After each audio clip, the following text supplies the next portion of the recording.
My business collapsed, and I lost my house overnight. I went to my son's place, hoping to stay for a few days. He said, "Dad, my wife isn't comfortable having you here." That night, I slept in my car. The next morning, a butler called me. He said his employer, a dying billionaire, had requested to see me before signing his will. "I'm glad to have you here. Follow my story until the end and comment the city you're watching from, so I can see how far my story has reached." I never imagined that at 62 years old, I would be sitting in my car in a McDonald's parking lot, trying to figure out where I was going to sleep that night. The smell of French fries mixed with the musty odor of my old Honda, and I couldn't help but laugh bitterly at the irony. 3 months ago, I had an office on the 15th floor of a downtown building. Now I was counting the $7.38 in my wallet, wondering if that would be enough for a cup of coffee and maybe a burger. The collapse happened so fast I still can't fully process it. 35 years building Hartwell construction from nothing, and it all disappeared in a matter of weeks. The lawsuit from the Morrison project was the final nail in the coffin. When their foundation cracked due to soil issues we couldn't have predicted, they came after us with everything they had. My insurance company found a technicality to deny coverage, and suddenly I was facing a $2 million judgment I couldn't pay. I lost the business first, then the house. The bank didn't care about my decades of perfect payment history. Numbers on a spreadsheet don't have feelings, and mine were all in the red. I managed to salvage a few $1,000s from the sale of my tools and equipment, but that money went fast. Rent, food, gas, the basic necessities that I'd taken for granted for so long. That's how I ended up at Michael's door on a Tuesday afternoon, holding a single suitcase and what remained of my pride. My son lived in a beautiful colonial house in the suburbs, the kind of place I'd dreamed of buying when he was little. His wife Sarah had expensive taste, and it showed in every perfectly arranged detail of their home. "Dad?" Michael opened the door looking surprised, even though I'd called ahead. "I thought you were coming this weekend." "Plans changed," I said, trying to keep my voice steady. "Is now a bad time?" Before he could answer, Sarah appeared behind him. I'd never been her favorite person, but the look she gave me that day was different. It wasn't just dislike. It was something closer to disgust. "Walter," she said, my name sounding like a burden in her mouth. "Michael told me about your situation." I shifted the suitcase to my other hand. "I was hoping I could stay for a few days just until I get back on my feet. I won't be any trouble." Sarah crossed her arms, and I noticed Michael's posture change immediately. He'd always been a good kid, but somewhere along, the way he'd learned to read his wife's moods like weather patterns.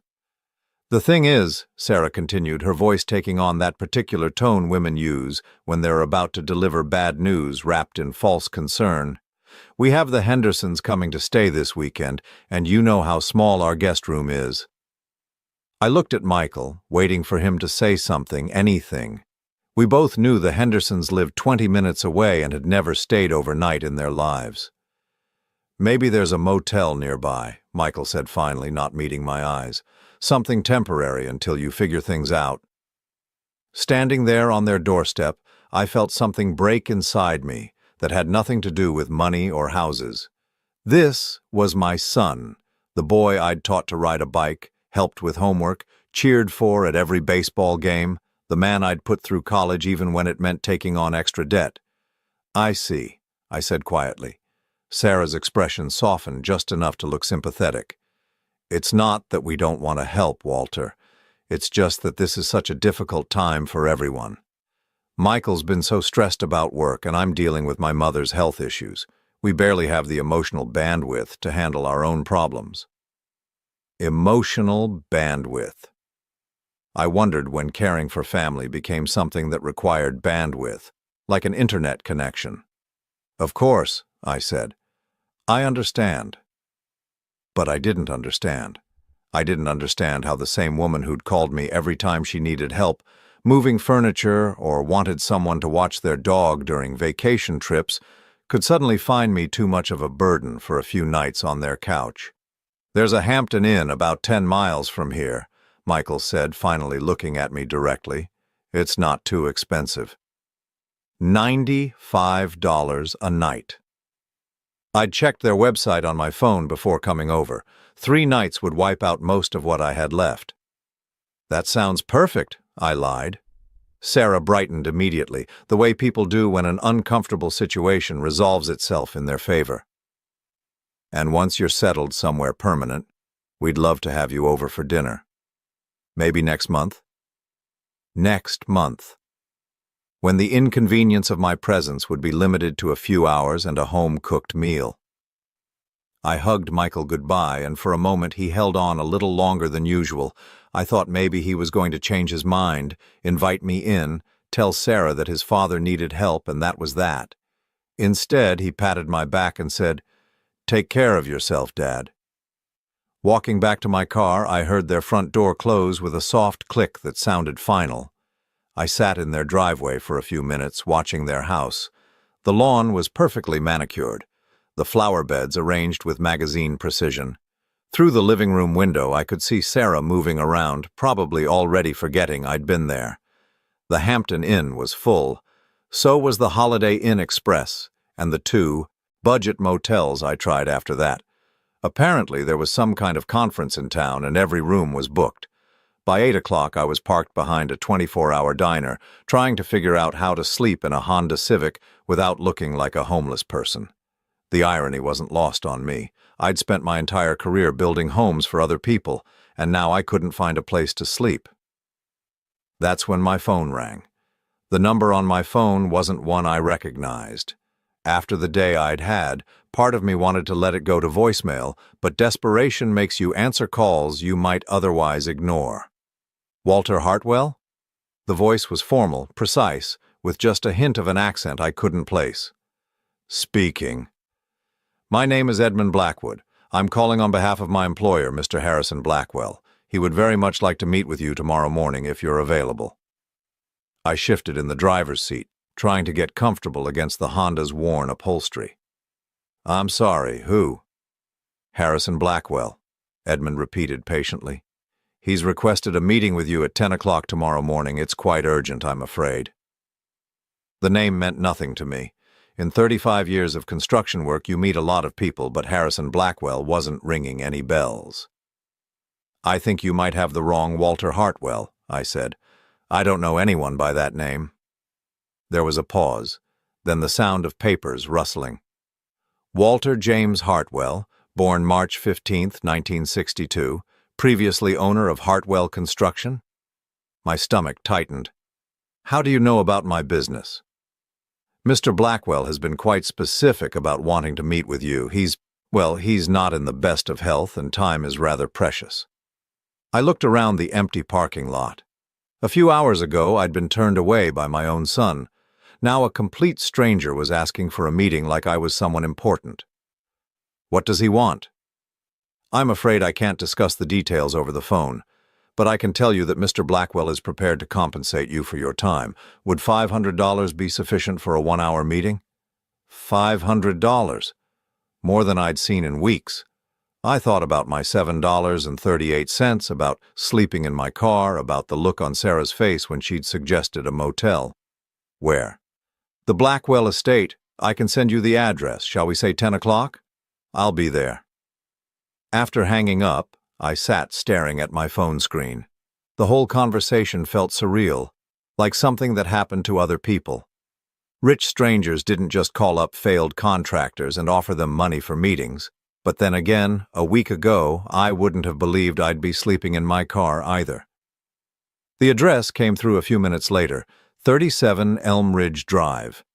I plugged it into my GPS and wasn't surprised to see it was in Millbrook Heights, where the houses started at $2 million and went up from there. I tried to sleep that night, but the Honda's seats weren't designed for someone my size. Every time I started to doze off, a car would pull into the diner's parking lot, headlights sweeping across my windshield. I spent most of the night staring at the ceiling, wondering what kind of man had enough money to pay $500 for an hour of a stranger's time. By morning, I was stiff, tired, and more than a little nervous. I cleaned up as best I could in the diner's bathroom, combing my gray hair with my fingers and splashing cold water on my face. The man in the mirror looked older than 62, worn down by months of stress and a night in a car. The Blackwell estate was everything I'd expected and more. The gates alone probably cost more than most people's cars, electronic and imposing, with B emblems worked into the iron scrollwork. A voice came through the intercom before I could even announce myself. "Mr. Hartwell, please proceed to the main house." The driveway curved through what looked like a professionally maintained park. Ancient oak trees lined the path, their branches forming a canopy overhead. The house, when it finally came into view, wasn't just large, it was magnificent. Colonial architecture with modern touches, probably 20,000 square feet, sitting on grounds that seemed to stretch forever. I parked my Honda between a Mercedes and a BMW, feeling like I'd brought a skateboard to a car show. Edmund Blackwood met me at the front door. He was exactly what I'd pictured. Tall, thin, impeccably dressed in a dark suit that probably cost more than my car. His gray hair was perfectly styled, and his handshake was firm but brief. "Mr. Hartwell, thank you for coming.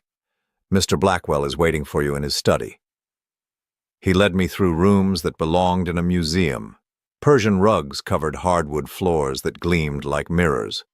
Oil paintings in heavy frames lined the walls, and every piece of furniture looked like it had been handcrafted by someone who'd never worried about money.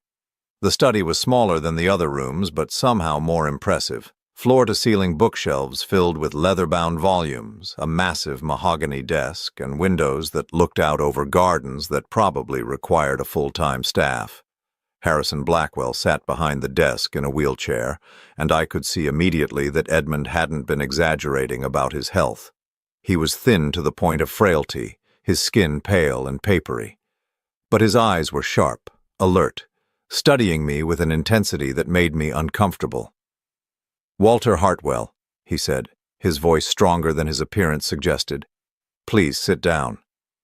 I took the chair across from his desk, my work boots looking out of place on his expensive rug. "Thank you for coming," he continued. "I imagine you're wondering why I asked to see you." The thought had crossed my mind. He smiled, and for a moment something flickered in his expression. Recognition? Sadness? It was gone too quickly for me to be sure. "Tell me, Walter, do you remember a rainy night 8 years ago? October 23rd, to be exact. Route 12, just outside Millbrook?" My blood went cold. I hadn't thought about that night in years, had tried not to think about it, but suddenly I was right back there, rain pounding on my windshield, the curve coming up too fast, the headlights in the wrong lane.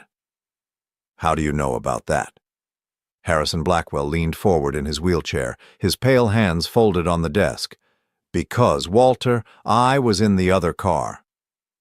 The words hit me like a physical blow. I gripped the arms of the chair, my heart pounding as that night came flooding back in vivid detail. The rain, the screech of brakes, the sickening sound of metal against metal. I'd tried so hard to forget, but some memories refused to stay buried. "You were—" I started, then stopped. My mouth had gone dry. Harrison nodded slowly. "The BMW that went through the guardrail. Yes, that was me." October 23rd, 8 years ago. I'd been driving home from a job site, exhausted after a 14-hour day trying to finish a kitchen renovation before the weekend. The rain had started around sunset and hadn't let up. Route 12 was always dangerous in weather like that with its sharp curves and steep drops, but I'd driven it 1,000 times. I was coming around the bend near Miller's Creek when I saw the headlights. They were in my lane, coming straight at me. The BMW was hydroplaning, completely out of control. I had maybe 2 seconds to react. "You swerved," Harrison said quietly, watching my face. "You could have stayed in your lane. The impact would have been head-on, but the other driver would have taken most of the damage. Instead, you swerved right into the guardrail." I remembered the decision, if you could even call it that. It was pure instinct. See danger, avoid it. I yanked the wheel hard, right, sending my truck into a skid that carried me straight into the metal barrier. The guardrail had held barely, but my truck was totaled.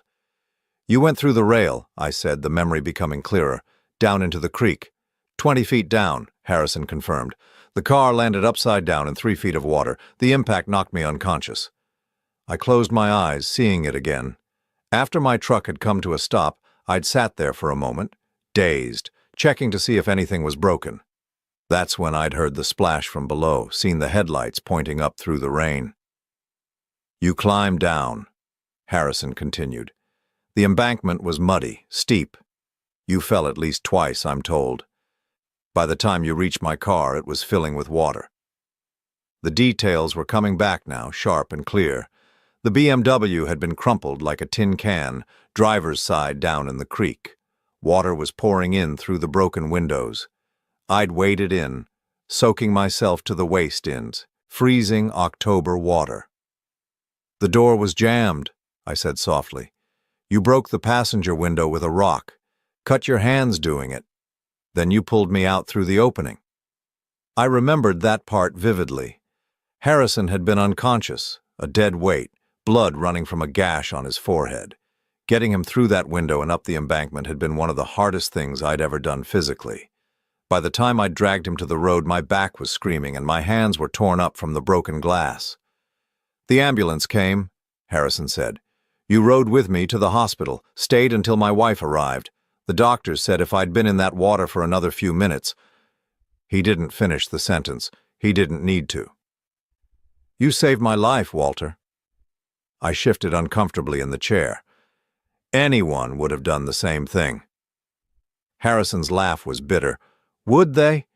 The police report said 3 other cars passed the scene before you arrived. 3 people who saw my headlights in the creek and kept driving. I hadn't known that. After that night, I'd tried to put the whole thing behind me. My insurance had covered the truck. I'd been unhurt except for some cuts and bruises, and I'd gone back to work the next Monday like nothing had happened. Why didn't you ever contact me? Harrison asked. After that night, I mean. You never called, never came by the hospital. I thought about how to explain it. It wasn't my business. You were alive, that's what mattered. I figured you had your own life to get back to. My own life, Harrison repeated, and there was something in his voice I couldn't identify. Do you know what I was doing that night, Walter? Why I was driving in weather like that? I shook my head. I was running away, from my wife, from my business, from everything. I'd just found out that my company was about to be investigated for fraud, environmental violations that could have sent me to prison for 20 years. I was scared, panicked, and I was driving to the airport to catch the first flight out of the country. The room fell silent except for the ticking of an antique clock on the mantelpiece. The accident changed everything, Harrison continued. While I was recovering, my lawyers found a way to clean up the mess. The investigation went away, the charges were dropped. By the time I was back on my feet, I had a second chance. He reached into his desk drawer and pulled out a thick manila folder. I built this empire because of that night, Walter. Because you gave me the chance to make things right. Blackwell Industries is worth $800 million today. I own real estate in 12 states, manufacturing facilities in 6 countries. All of it exists because you pulled me out of that creek. My head was spinning. I don't understand why you're telling me this. Harrison opened the folder and spread several documents across his desk. Because I'm dying, Walter. Pancreatic cancer. The doctors give me 2 months, maybe 3. And before I go, I need to settle my debts. He pushed one of the documents toward me. It was covered in legal language I didn't understand, but I could make out enough to see dollar amounts with a lot of zeros. This is my will, Harrison said. As of yesterday, you are the sole beneficiary of my estate. I stared at the paper, the words not making sense. What? Everything, Walter. The house, the business, the investments, all of it goes to you. That's... I struggled to find words. That's impossible. You have a family, children? Harrison's expression darkened. I have a son who hasn't spoken to me in 5 years. He's waiting for me to die so he can inherit enough money to support his gambling addiction and his third wife's shopping habits. I have a daughter who calls me twice a year, on my birthday and Christmas, and only to ask for money. Neither of them was in that creek 8 years ago. I pushed the document back toward him. I can't accept this. You don't have a choice. It's already done. The papers are filed. The lawyers have been paid. When I die, everything becomes yours.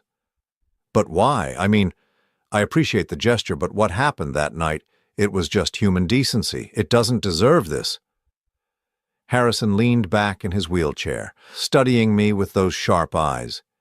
"Do you know what you did after you pulled me out of that water, Walter? You gave me your jacket. You were soaking wet, shivering, your hands were bleeding, and you gave me your jacket to keep me warm. Then you sat with me in the rain until help arrived. You held my head to keep the water out of my mouth. I had forgotten about the jacket. You didn't know who I was. For all you knew, I was some drunk who'd nearly killed you, but you treated me like I mattered, like my life had value. Do you have any idea how rare that is? Anyone would have—" "No," Harrison interrupted firmly. "Anyone wouldn't have. Most people would have called 911 and driven away. You stayed. You cared. And in 30 years of business dealing with thousands of people, you're the only person who ever showed me genuine kindness without wanting something in return." He pulled out another document, this one shorter and simpler. "This is a letter I wrote to you 3 years ago, after my first cancer diagnosis. I've rewritten it dozens of times, but I could never bring myself to send it. I kept thinking I'd have more time, that maybe I'd find a way to repay you that didn't feel so dramatic. Mr. Blackwell, I really can't—" "Harrison, and yes, you can, you will." His voice carried the authority of a man used to having his orders followed. "Because whether you like it or not, Walter, you're about to become a very wealthy man." I sat there staring at the documents, my mind reeling. This morning I'd woken up in my car with $7 to my name. Now this stranger was telling me I was going to inherit hundreds of millions of dollars. "There's something else," Harrison said, his voice softer now. "Something you need to know before you make any decisions about your family." He reached for a thick file folder I hadn't noticed before, one with my name written on the tab in neat handwriting. "I've been keeping track of you, Walter, not in a creepy way," he added quickly, seeing my expression. "But I wanted to know how you were doing, whether you were happy, successful, if you needed anything. I hired a private investigator to do periodic checks." My stomach clenched. "What kind of checks?" "The last report came in 2 weeks ago. I know about your business, about the lawsuit, about losing your house. I know you went to your son for help." Harrison opened the file and pulled out several photographs.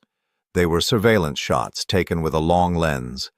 Me standing on Michael's doorstep. Sarah's face in the window. Me walking back to my car. "I also know what they said to you." The blood drained from my face. "How could you possibly know that?" Harrison's smile was grim. "Money buys a lot of things, Walter, including very sophisticated listening devices. My investigator recorded the entire conversation." He reached into the folder again and pulled out a small digital recorder. "Would you like to hear it again?" "No," I said quickly, but Harrison was already pressing play. Sarah's voice filled the room, crystal clear and dripping with disdain. "It's not that we don't want to help, Walter. It's just that this is such a difficult time for everyone. Michael's been so stressed about work, and I'm dealing with my mother's health issues. We barely have the emotional bandwidth to handle our own problems." Then Michael's voice, weak and apologetic. "Maybe there's a motel nearby. Something temporary until you figure things out." Hearing it again was worse than living it the first time. The casual cruelty, the complete lack of empathy. These were people who'd called me when they needed help moving, when they wanted someone to watch their dog, when they needed a cosigner for their first mortgage. Harrison clicked off the recorder. "There's more, if you'd like to hear it. Conversations they had after you left. About how relieved they were that you didn't push harder, about how they'd been dreading this day for months, knowing eventually you'd come asking for help." I felt sick. "Why are you showing me this?" "Because you need to understand who these people really are before you make any decisions about your future, and because there's something else you should know." He pulled out another document, this one with Michael's name at the top. "Your son owes $43,000 in credit card debt. His wife has a shopping addiction that they've been hiding for years. Their mortgage is underwater and they're 3 months behind on payments." My head was spinning. "How do you know all this?" "Credit reports, bank records, public filings. It's amazing what money can buy in terms of information." Harrison's expression was grim. They're facing foreclosure, Walter. Within 6 months, they'll lose their house. But Michael said business was good. He got that promotion last year. The promotion came with a salary increase of $8,000 annually. Sarah's spending increased by $30,000 that same year. Harrison showed me a spreadsheet covered in numbers. She spends more on clothes in a month than most people make. I stared at the papers, trying to process what I was seeing. They're broke. Worse than broke, they're drowning, and they know it. Then why wouldn't they help me? If they understood what it was like to struggle. Harrison's laugh was bitter. Because admitting they had financial problems would have meant admitting Sarah was wrong, and Sarah is never wrong. It was easier to paint you as the irresponsible one, the father who should have planned better. The room felt like it was closing in on me. Everything I thought I knew about my son's life was a lie. The beautiful house, the expensive cars, the perfect suburban existence. It was all built on debt and denial. There's more, Harrison said gently. Conversations between your son and his wife about you, about your financial situation. He pressed play on the recorder again. He's probably expecting us to bail him out, Sarah's voice said. I mean, that's what parents are for, right? To clean up their children's messes. Dad's not my child, Michael replied, but his voice was uncertain. Might as well be. He's always been impractical. Who starts a construction business without planning for economic downturns? It's like he never learned how to be a real adult. Michael's voice again. Maybe we could help him with a small loan. With what money, Michael? We can barely cover our own expenses. Besides, he made his choices. He had 35 years to save for retirement, to build a safety net. It's not our fault he didn't. But he's my father, and I'm your wife. Your primary responsibility is to me and our future children, not to some old man who couldn't manage his own life properly. The recording stopped. I sat there in silence, feeling like I'd been punched in the stomach. Future children. They'd been talking about having kids while simultaneously discussing how I was too much of a burden to help. How long have you had this? I asked. The recording? 2 days. My investigator sent it right after it happened. Harrison leaned forward in his wheelchair. Walter, I want you to understand something. Your son didn't refuse to help you because he couldn't. He refused because she told him to, and he chose her opinion over his father's welfare. I thought about Michael as a little boy, how he used to follow me around job sites wearing a tiny hard hat I'd bought him, how he'd beamed with pride when I taught him to use a level, how he'd called my work building dreams. When had that admiration turned into resentment? She's been working on him for years, Harrison continued, apparently reading my thoughts. I have recordings going back 8 months. Little comments about how you're too dependent, too emotional. How successful men don't let family drama interfere with their goals. He used to call me every Sunday, I said quietly. When did that stop? Harrison consulted the file. 14 months ago, right around the time Sarah started her campaign to help Michael establish healthy boundaries with toxic family members. Toxic. My own son thought I was toxic. She's very good at it, Harrison said. Manipulation, I mean. It's subtle, gradual. She never directly said he shouldn't help you. She just made him feel guilty for wanting to, made him think that caring about his father was a sign of weakness. I buried my face in my hands. 35 years of being a good father, of putting Michael's needs first, of working extra hours to pay for his college, his wedding, the down payment on his first apartment, all of it erased by a woman who saw me as competition for her husband's loyalty. Why are you telling me this? I asked. I mean, I appreciate the money, the will, but why the investigation? Why dig into my family's dirty laundry? Harrison was quiet for a long moment. Because 8 years ago you showed me what real character looks like. You risked your life for a complete stranger, and you never asked for anything in return. I've spent these past years watching you, and I've never seen you deviate from that character, not once. He gestured toward the recorder. But I also wanted to make sure you understood what you're dealing with, because what's about to happen next is going to test every relationship you have. What do you mean? I mean that when I die, which will be very soon, and when this will becomes public knowledge, your family is going to suddenly become very interested in reconciliation. They're going to come to you with tears in their eyes, talking about how sorry they are, how they made a mistake, how much they love you. I felt a chill run down my spine.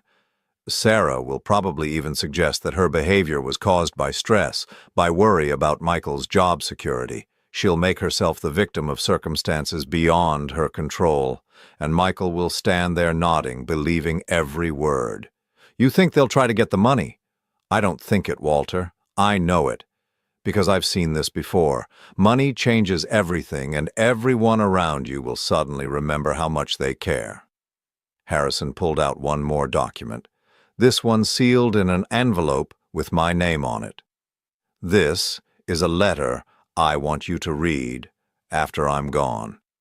It contains some additional information about your family, some things I discovered that will help you make informed decisions about your future. What kind of things? The kind that will make it very clear who you can trust and who you can't. Harrison's expression was sad. I'm sorry, Walter. I know this isn't what you wanted to hear, but you deserve to know the truth before you have to make any choices. I took the envelope, noting how heavy it felt in my hands. How long do I have? I asked. Before days, maybe a week. The doctors aren't sure. Harrison smiled, and for the first time since I'd arrived, it looked genuine. But I'm not afraid. I've made my peace with everything, settled my debts, including the one I owed you. You don't owe me anything. I owe you everything. His voice was firm. And now you'll have the resources to build whatever kind of life you want, without having to depend on people who see you as a burden. As I left the Blackwell estate that afternoon, I drove past my son's house. Michael's car was in the driveway, and I could see him through the living room window, probably getting ready for dinner. A normal evening in what looked like a normal life. But now I knew the truth about what was behind that perfect facade. The debt, the lies, the casual cruelty, and soon I'd have to decide what to do with that knowledge. The envelope from Harrison sat heavy in my jacket pocket, full of secrets I wasn't sure I wanted to know. But as I drove toward the motel I could now afford, I realized that for the first time in months I wasn't afraid of tomorrow. I was angry, and that felt surprisingly good. Harrison Blackwell died on a Tuesday morning exactly 5 days after our meeting. I got the call from Edmund while I was having breakfast at the diner where I'd been eating most of my meals. The funeral was private, he said, just immediate family. I wasn't invited, which was fine by me. I'd said my goodbyes already. The will reading was scheduled for the following Friday. Edmund had insisted I attend, even though I already knew what it contained. He said there were additional documents Harrison wanted distributed, things that couldn't be handled through normal legal channels. I spent those intervening days in a strange kind of limbo. I'd upgraded from sleeping in my car to a decent motel room, but I didn't dare make any major plans. Part of me still couldn't believe this was real. Maybe Harrison had changed his mind at the last minute. Maybe his family would contest the will. Maybe I'd wake up tomorrow and find out it had all been some elaborate mistake. But Friday morning came, and Edmund called to confirm the appointment. The law offices of Pemberton, Hayes and Associates occupied 3 floors of a downtown building that screamed old money, the kind of place where the furniture was older than most people and the secretaries spoke in hushed, reverent tones. I arrived 15 minutes early, wearing the only decent suit I owned. It was 5 years old and didn't fit quite right anymore, but it was clean and pressed. The receptionist directed me to a conference room on the 20th floor, where floor-to-ceiling windows offered a view of the city that probably cost more per square foot than most people's entire apartments. I wasn't alone. Harrison's son, Richard, sat at one end of the massive mahogany table, looking like he'd rather be anywhere else. He was younger than I'd expected, maybe 35, with his father's sharp eyes but none of his presence. His suit probably cost more than my car, and his watch caught the light in a way that suggested serious money. His sister, Amanda, sat across from him, checking her phone with the bored expression of someone who considered this whole proceeding a waste of her time.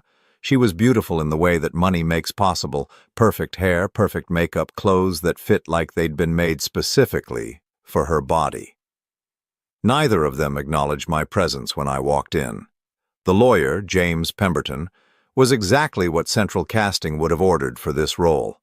Gray-haired, distinguished, expensive suit, and the kind of voice that suggested generations of prestigious education.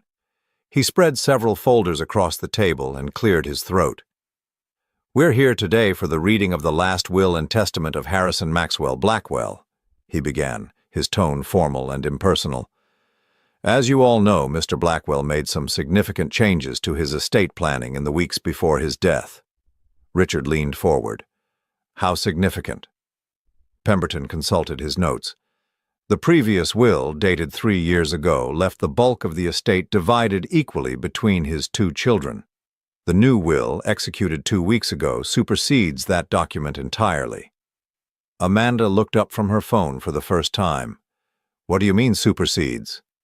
"I mean, Miss Blackwell, that the new will contains very different provisions." Pemberton opened the first folder and began reading in that measured, legal tone that somehow managed to drain all emotion from even the most shocking statements. "To my son, Richard, who has spent the last 5 years waiting for me to die so he can inherit enough money to support his gambling debts and his wife's spending habits, I leave the sum of $100,000. This should be sufficient to pay for rehabilitation programs should he choose to address his addictions." Richard's face went white.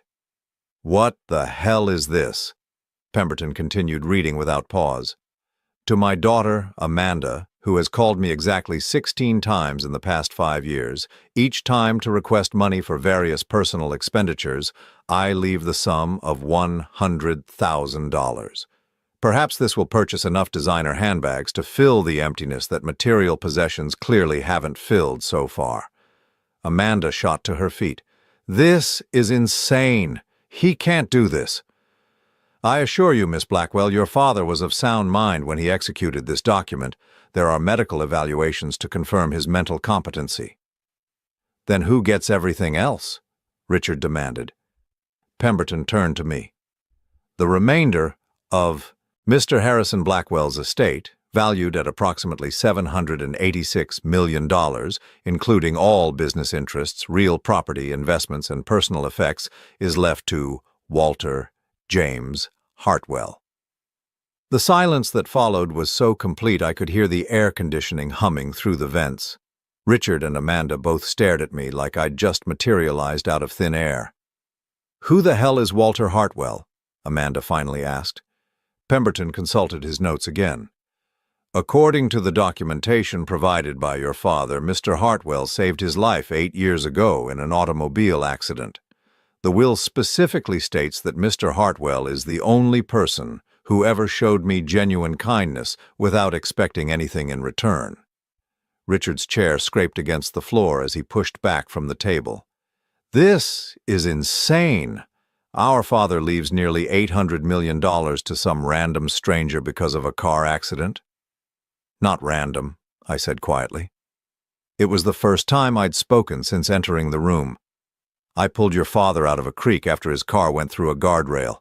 He would have drowned if I hadn't been there." Amanda rounded on me. "So what? You did what any decent person would do, and now you think you deserve our inheritance?" "I didn't ask for this," I said. "I didn't even know who your father was until a week ago." "Bullshit," Richard snapped. "Nobody gives away that kind of money to a stranger. What's your angle? What did you do to manipulate him?" Before I could answer, Pemberton cleared his throat again. "There are additional documents your father asked me to distribute." He handed me a sealed envelope with my name on it, then gave similar envelopes to Richard and Amanda. He requested that these be opened and read aloud in everyone's presence. My envelope contained a single sheet of paper with Harrison's letterhead. The handwriting was shaky but legible. "Walter," I read aloud, "if you're reading this, then Richard and Amanda have just learned that their years of indifference and greed have finally caught up with them. They're probably calling you a manipulator, suggesting you somehow tricked a dying old man into changing his will. Don't let them. You earned this inheritance 8 years ago, when you risked your life for a stranger, but you've proven you deserve it every day since by living with integrity and kindness, qualities my children never learned." I looked up to see both siblings, staring at me with undisguised hostility. Richard tore open his envelope and began reading in a voice tight with anger. To Richard, your gambling debts currently total $623,000. You've borrowed against your trust fund, taken cash advances on 17 different credit cards, and forged my signature on 3 separate occasions to access funds from accounts you had no right to touch. The private investigator's report is attached for your reference. His face was scarlet now. He was having us investigated? Amanda's hands were shaking as she opened her own letter. To Amanda, in the past 3 years, you've spent over $400,000 on clothes, jewelry, and cosmetic procedures while claiming to be a struggling artist. You've never sold a single painting, never held a job for more than 2 months, and you've been living off money you've been stealing from the household account for years. The documentation is attached. She crumpled the letter in her fist. This is harassment. This is character assassination. This is truth, Pemberton said calmly. Your father was very thorough in his documentation. Richard turned to me, his face twisted with rage. You did this. You poisoned him against us. I met your father exactly once before he died, I said, last week. Then how did he know about our... Richard stopped himself, apparently realizing that finishing that sentence would be an admission. Your father hired private investigators, Pemberton explained. He wanted to understand who he was leaving his money to. That included investigating his own children. Amanda was crying now, but they were angry tears, not sad ones. He was our father. How could he humiliate us like this? Maybe, I said quietly. He was hoping you'd prove him wrong. The meeting continued for another hour, covering the technical details of the inheritance, the transfer of assets, the legal procedures that would need to be followed. But the real drama was over. Richard and Amanda left without saying goodbye, their faces set in identical expressions of fury and disbelief. As I walked to my car afterward, my phone rang. Michael's name appeared on the screen. Dad, I just heard, is it true? About Harrison Blackwell? Word traveled fast in a city this size. I wondered who had called him, how the news had already spread. It's true. Jesus, Dad, $700 million? I can't even, that's incredible. There was something in his voice I'd never heard before. Not excitement exactly, more like calculation. Yeah, I said, it's incredible.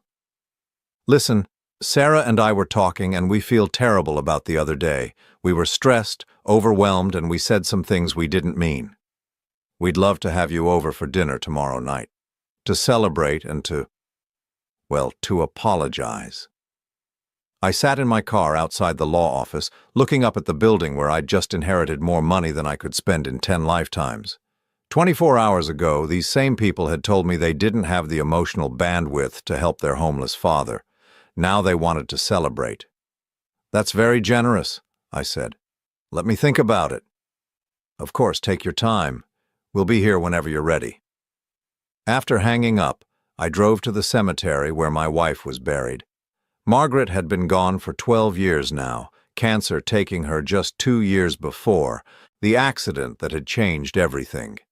I sat by her headstone and told her about Harrison, about the inheritance, about our son's sudden change of heart. What should I do, Maggie? I asked the granite marker. You always knew what was right. The wind rustled through the oak trees overhead, but it didn't sound like an answer, it just sounded like wind. That night, I opened the sealed envelope Harrison had given me during our meeting, the one with additional information about my family. Inside were photographs, bank records, and a transcript of a conversation between Michael and Sarah from just 3 days ago. If he really does inherit all that money, Sarah's voice said on the recording, we need to make sure we're back in his good graces. I've been thinking about how to handle this.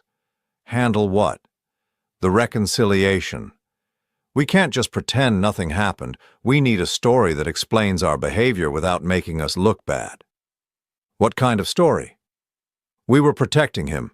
We knew he was proud and we didn't want him to feel like a charity case. So we encouraged him to be independent, to solve his own problems. It was tough love. Michael's laugh was hollow, You think he'll buy that? He'll want to buy it. Nobody wants to believe their family doesn't care about them. Give people a face-saving explanation, and they'll usually take it. I turned off the recording and sat in the darkness of my motel room, feeling something cold and hard settle in my chest. Tomorrow I'd go to dinner at my son's house, but not for the reasons they expected. I arrived at Michael's house at exactly 7 o'clock, carrying a bottle of wine I'd bought for the occasion. Not an expensive one. I was curious to see if they'd notice. Sarah answered the door wearing a dress I'd never seen before, something that probably cost more than I used to make in a week. "Walter." She embraced me like we were old friends, holding on just a little too long. "I'm so happy you could come. We have so much to talk about." The house looked different somehow. Cleaner, more organized, like they'd spent the day preparing for an important guest. The dining room table was set with their good china, candles flickering in crystal holders. It was the kind of effort they'd never made for regular family dinners when I was just their broke father. Michael appeared from the kitchen, grinning broadly. "Dad, come in, come in. Can I get you a drink? We've got that scotch you like." I'd never expressed a preference for any particular scotch, but I didn't correct him. "Just water for now," I said. Sarah took my arm, guiding me toward the living room. "We thought we'd sit and talk before dinner. There's so much catching up to do." We settled into their expensive furniture, and for a few moments nobody spoke. They kept glancing at each other, some kind of silent communication I wasn't supposed to notice. "So," Michael finally said, his voice carefully casual, "this inheritance thing, that's really something." "It is." $700 million, Sarah said, shaking her head in apparent amazement. "I can't even imagine having that kind of money. What are you going to do with it all?" "I haven't decided yet." Another glance between them. Sarah leaned forward, her expression earnest. "Walter, before we go any further, Michael and I need to apologize for the other day. We handled that situation terribly." "We were stressed," Michael added quickly. "Sarah's mother has been having health problems and my job's been crazy. We weren't thinking clearly." Sarah nodded vigorously. "The truth is, we were trying to protect you. We knew how proud you are, how independent. We thought if we offered to help right away, you'd feel like a charity case." "It was tough love," Michael said, using exactly the phrase from the recording. "We wanted you to know we believed in your ability to bounce back." I took a sip of my water and studied their faces. They looked so sincere, so concerned. If I hadn't heard the recording, I might have believed them. "That's very thoughtful," I said. "We've always believed in you, Dad. You raised me to be strong, independent. We just wanted to honor that." Sarah reached over and squeezed my hand. "Family is the most important thing in the world. We never want you to doubt that we love you." "Of course," I said. "Family is everything." They both relaxed visibly. Sarah smiled, the kind of radiant expression she usually reserved for when she got her way about something. "So tell us about this Harrison Blackwell," she said. "What was he like?" I described my meeting with Harrison, leaving out the parts about the surveillance and the recordings. I told them about the accident, about pulling him from the creek, about how grateful he'd been. "You saved his life," Michael said, pride evident in his voice. "Of course he wanted to reward you." "It's like something out of a movie," Sarah added, "the hero getting his just reward." Dinner was elaborate. Prime rib, expensive wine, all of my supposed favorite foods. They asked questions about my plans, offered suggestions about investments and financial advisors. Sarah mentioned a charity she supported, something about children's literacy, and how wonderful it would be if I wanted to get involved. "Philanthropy is so important when you have means," she said. "It's a way of giving back, of making a difference." "We could help you set something up," Michael offered. "Sarah has connections in the nonprofit world." After dinner, we moved to the living room for coffee. That's when Sarah brought out the photo album. "I was going through some old pictures," she said, settling beside me on the couch. "Look at this one. It was from Michael's wedding day, all of us smiling at the camera. We look so happy," she said softly. "Family is everything, isn't it?" She turned the pages, showing me pictures from holidays, birthdays, graduations, all the moments when we'd been together, when everything had seemed normal. "I know we haven't been as close as we should be," Michael said. "Life gets busy, people get caught up in their own problems. But at the end of the day, we're family. That's what matters." Sarah closed the album and looked at me with tears in her eyes. "I hope you can forgive us, Walter, for not being there when you needed us. We want to do better." "We want to be a real family again," Michael added. I set down my coffee cup and smiled at them. "I appreciate that, I really do." "So we're okay?" Sarah asked hopefully. "Oh, we're fine," I said. "In fact, I have something for you." I reached into my jacket pocket and pulled out 2 envelopes, handing one to each of them. "What's this?" Michael asked. "Open them." Sarah tore hers open first. Inside was a cashier's check for $25,000. Michael's contained the same amount. "Dad, what's this for?" Michael asked, staring at the check. "It's a gift," I said. "From someone who understands what it's like to be struggling financially." They both looked confused. "Struggling?" Sarah said. "We're not struggling." I pulled out a folder I'd been carrying and set it on the coffee table. "Actually, you are. $43,000 in credit card debt. 3 months behind on your mortgage. Sarah's spending has increased by $30,000 a year while your income has remained flat." The color drained from both their faces. "How do you know that?" Michael whispered.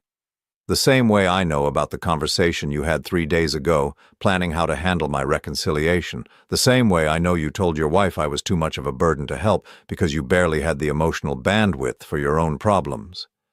Sarah's mouth opened and closed like a fish. "Walter, I can explain." "You don't need to explain. I understand perfectly. You thought I was a failure, a burden, someone whose problems were too inconvenient to deal with. You were probably hoping I'd just disappear so you wouldn't have to feel guilty anymore." Michael leaned forward, desperation creeping into his voice. "Dad, that's not fair. We love you." "No," I said quietly. "You love what I can give you. There's a difference." I stood up, buttoning my jacket. "The checks are yours to keep. Consider it payment for a valuable lesson." "What lesson?" Sarah asked, her voice small. "That your father isn't stupid, and that sometimes karma takes a while, but it always collects." Michael stood as well, panic in his eyes. "Dad, wait, don't leave like this. We can work this out." "There's nothing to work out, son. You made your choice when I needed help. I'm just making mine now." "But we're family," Sarah said, tears streaming down her face. "Family forgives each other." I paused at the front door. "You're right, family does forgive. But forgiveness doesn't mean pretending things didn't happen, and it doesn't mean I have to keep putting myself in a position to be hurt." "What are you saying?" Michael asked. "I'm saying goodbye." 6 months later, I was sitting on the porch of my new house, watching the sunset over the lake.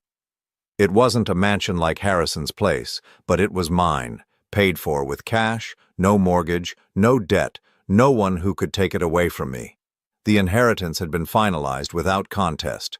Richard and Amanda Blackwell had apparently decided that fighting over $100,000 wasn't worth the legal fees. I'd kept Harrison's businesses running, hiring good people to manage what I didn't understand myself. I'd heard through mutual acquaintances that Michael and Sarah had used the $25,000 to catch up on their mortgage payments. They'd also heard somehow about my new address. Michael had called twice, leaving voicemails I hadn't returned. Sarah had sent a card at Christmas. I hadn't blocked their numbers or refused their contact entirely. I just didn't engage. When someone shows you who they really are, believe them the first time. Maya Angelou had said that, and she'd been right. The truth was, I wasn't angry anymore. Anger required emotional investment, and I'd stopped investing in people who saw me as a means to an end rather than someone worth loving. I had made new friends in my new town, people who knew me as the guy who'd inherited some money from a grateful stranger, not as someone's disappointing father or inconvenient relative. They invited me to barbecues and poker games and didn't expect anything from me except my company. I'd also started volunteering at a local shelter for homeless veterans, helping guys who reminded me of myself not too long ago. Men who'd lost everything through circumstances beyond their control, who just needed someone to see them as human beings deserving of dignity and respect. It turned out that being genuinely wealthy wasn't about the money itself. It was about the freedom to choose who you spent your time with, who you helped, who you loved. It was about never having to compromise your values or accept poor treatment because you needed something from someone. As the sun disappeared behind the mountains, I thought about Harrison Blackwell and the night that had changed both our lives. He'd been running away from his problems when I pulled him from that creek. But maybe, in a way, he'd been running toward this moment, toward the chance to give someone else the freedom he'd never known how to find himself. Margaret's picture sat on the table beside my chair, and I raised my glass of wine in her direction. "We did okay, Maggie," I said to the photograph. "We raised a son who became exactly what his mother wanted him to be. That's not our fault." The evening air was soft and warm, filled with the sound of crickets and the gentle lapping of water against the shore. Somewhere in the distance, a family was having a barbecue, their laughter carrying across the lake. It was the sound of people who actually enjoyed each other's company, who chose to be together instead of feeling obligated. The sound of real family, the kind you create rather than the kind you're born into. I closed my eyes and listened, and for the first time in longer than I could remember, I felt completely at peace.